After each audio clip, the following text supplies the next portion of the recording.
of the beats. Beach Amjad Records. Ina gane duniya sai da masoyi ake zama kalau. Sanan na ji duniya gun mai kaunar ka za ka ce salam. Abin duniya kudu sun fana'un kamar kiɗan alam.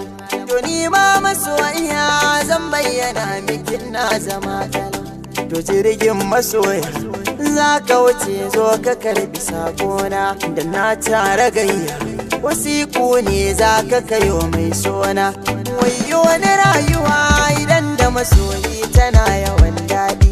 Idan an rabo da juna wahala za ta tashi mai faɗi. A ɗan baka tablet a baka ruwa amma ba su ma daɗi. Zancen mazan jiya kan so ne ko in ce da ku taɗi. Kifin cikin ruwa ya san na san ki jarumar mata. Sirrai da tsaunuka sun shaida kin shigo tunanina. Idan nayi farin ciki ya aike ce sannadinsa ba hauki. Idan nayi bakin ciki ki ce mini in zo gidan kuma yafi.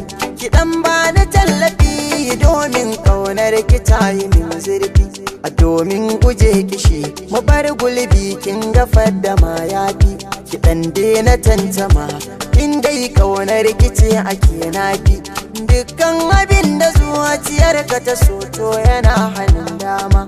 Kin yarda yanzu na narke to zaki minna alfarma. Ki taso mu je gaba mi addu'a dan mu samu yar dama. Mu kore bakin ciki mu samu fitila mu haskake kowa. Sannan mu ɗanɗana mai zaki ne sai mu ba kowa. Da ni da ke masoyiya za mu hidimta wasu kwarai-kwarai. Duka abin da zana ce ya zama kin ji shi babu so na rai. Fahimtar kice ta sanya na so ki so na tara gaya. Baki da yayi kaɗan bayyana yadda ƙaunar ki ta yi a zuciya. Sai da in yi miki albishir da ke ci ya tona wa duk gaba ɗaya. Da aniyar ki fara yana kimin na halin ki ni ma na koya.